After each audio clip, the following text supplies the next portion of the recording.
Seattle's mayor is declining further comment about a series of viral moments that have overshadowed any sort of policy discussion and raised new concerns about her leadership. The incidents have garnered national headlines from coast to coast and sparked questions about who is running the city. KOMO senior reporter Chris Daniels is live from Seattle to explain tonight. Chris.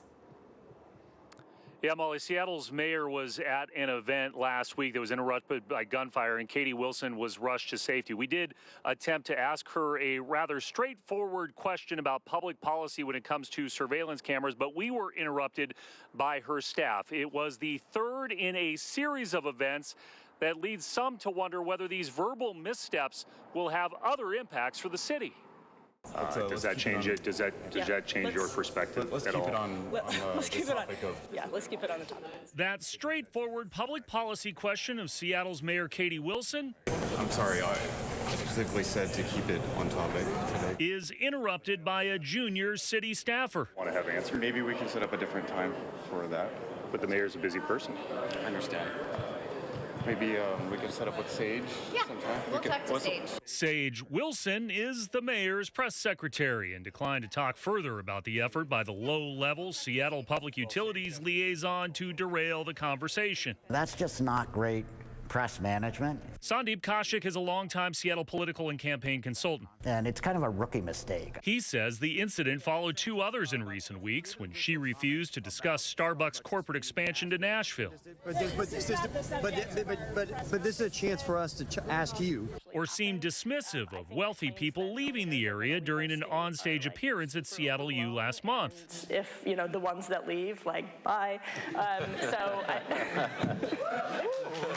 Sometimes comments that somebody like the mayor makes can have real repercussions in terms of actual, economics for the city, jobs, and the business climate. I think it's concerning anytime we have elected officials wanting to say goodbye to the job base, goodbye to the tax base of their economy. Chris Johnson is the president of the Association of Washington Business and says a spring survey of members suggests more are now looking to relocate out of state, with 91% putting a pause on expansion because of state policy. The movement of people, both individuals and their businesses, is real. It's happening. Which may be the next question Wilson will have to address. Yeah, we'll talk to Sage. When the mayor agrees to meet with reporters. Kaushik adds that there is real tension right now between the progressive left in Seattle and the business community, and there has been some fraying of that relationship, but he also credits Mayor Wilson with trying to repair some of that gap, especially in announcing her most recent shelter plan. Molly and Preston?